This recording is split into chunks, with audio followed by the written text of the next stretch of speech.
欢迎观看老爸的时光。今天分享一款特别好吃的面包——椰奶的变花面包。这种夹层的制作方法制作出来的面包不但特别的好看，而且口感特别的好。好了，接下来话不多说，直接来分享这款面包。首先准备基础材料来和面。首先在打蛋桶中加入300克的高筋面粉、40克的白砂糖、20克的奶粉、酵母粉4克。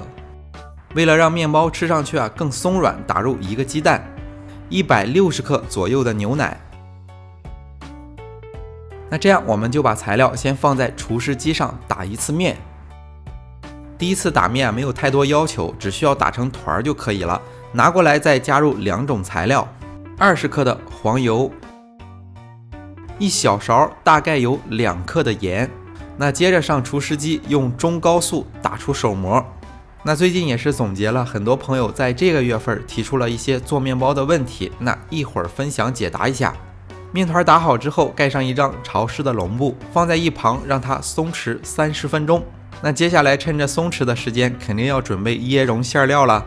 首先准备一个稍微大一点的碗，加入70克的黄油，然后再加入40克的白砂糖，用刮刀把这个黄油和白砂糖混合一下，然后在小碗中打入1个全蛋，这是一个完整的鸡蛋，把这个鸡蛋打成鸡蛋液。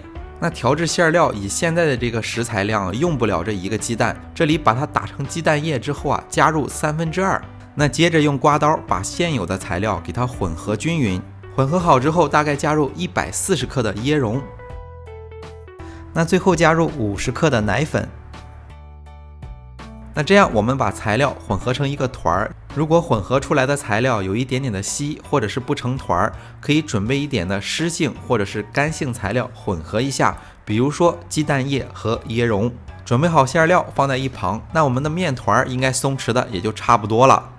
把面团在打蛋桶中取出来，案板上撒上少许的干面粉。那借助擀面杖把这个面团给它摊开，摊的时候尽量给它摊成一个长方形。摊的时候材料比较黏，注意配合一点点的干面粉。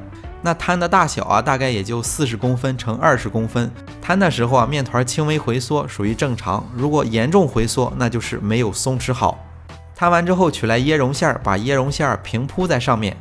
那铺的时候注意，椰蓉馅只需要铺2/3的面积就可以了。那铺好之后给它叠起来，没有铺椰蓉的这个给它铺在中间。那这样就是夹一层面皮，夹一层椰蓉，做出来的面包口感特别的好。那铺好之后，只需要用擀面杖轻轻的给它擀一下，让这个面皮和馅料更紧实一些。当然擀的时候配合一点点的干面粉，不然的话面皮可能粘在案板上。准备好之后，取来一把刀，把这个材料一条一条的给它切开。这份材料大概能做6个面包，每份用2条，大概需要切出12条来。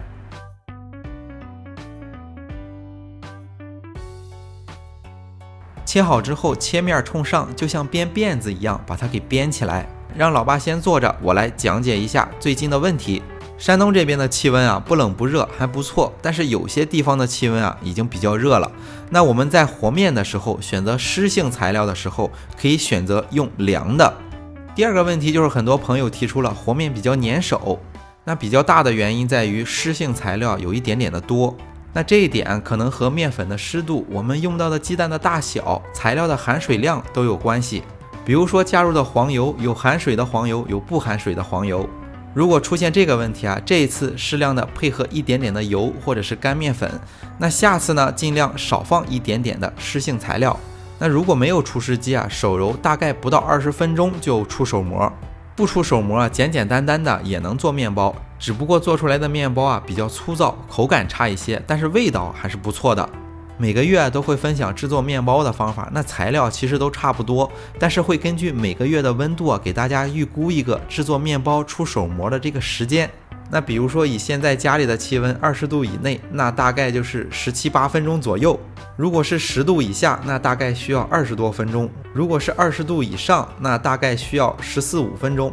这只是一个预估数值，给大家做一个参考。那面包处理好之后，就可以放在烤箱里让它醒发了。烤箱有醒发功能的，很快就会醒发好；烤箱没有醒发功能的，放在里面让它自然醒发。想吃更松软一些的面包，可以醒发的时候在烤箱里放一盘的温水，增加烤箱里的湿度。那醒发至5至6分，就是它的体积膨胀50%到60%就好了。醒发好之后，把面包取出来，刚才是不是还剩了1/3的蛋液？不要浪费，用刷子把蛋液刷在面包上。那趁着刷鸡蛋的这个时间，把烤箱的温度升上去。那把烤箱设置到上火160度，下火160度，放在烤箱的中层烤15至18分钟左右。当然，我们也要根据自己的烤箱多多观察。准备的这份材料是和家用烤箱32升至38升之间。那用到的这个烤盘的大小是32公分乘26公分。较小的烤箱可以适量的减少材料，较大的烤箱可以适量的增加材料，或者是沿着一边去摆，另一边空着就好了。那好了，今天的这款椰奶变花的面包就分享到这里了。大家如果喜欢老爸做的美食，一定要帮忙关注点个赞，谢谢大家。为了方便大家去记视频中所需要的材料和时间点也备注在了视频下方的备注栏。